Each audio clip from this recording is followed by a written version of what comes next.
sa mga industries natin, for example, particularly the manufacturing sector, anong impact kapag ka naibaba mo ang production cost nila?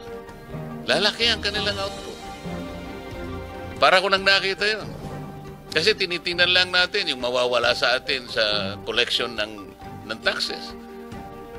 Bakit hindi nila tingnan kung gaano ang ilalaki ng ating economy? Siguro kapag binaba natin, inalis natin ang VAT, yung kapalit naman nun is probably triple the economy.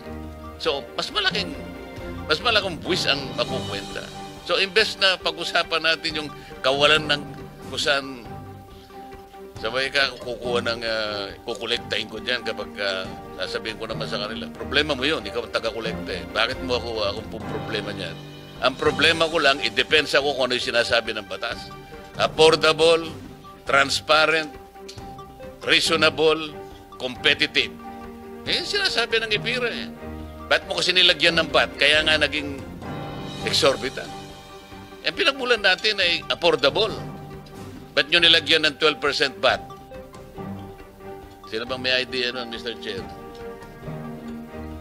Wala naman dapat. Basahin po ninyo yung IPIRA in its original form. Wala talaga eh. Bigla na lang nagkaroon ng 6% VAT pagkatapos binigyan na naman ng another 6%. Kaya, tanggalin natin yon. And then we will present a study na kapag ginawa natin yon, ang ating manufacturing sector talagang lalaki. Ito po yung problema.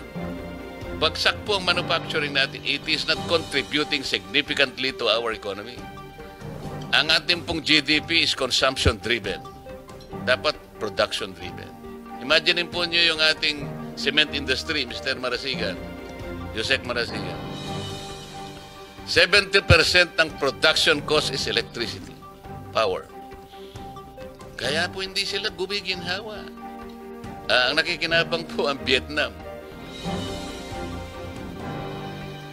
Ayun po mga cold storage natin kaya hindi tayo makaimbak ng pagkain natin. 60% is electricity. Subukan ninyong ibaba ang production cost by way of reducing the rates of electricity. Para ko nang nakita kung gaano ang 3-fold, maybe 5-folds giginhawa ang ating economy. Then, from there, we can collect more taxes. Yun ang gusto naming i-present na alternative.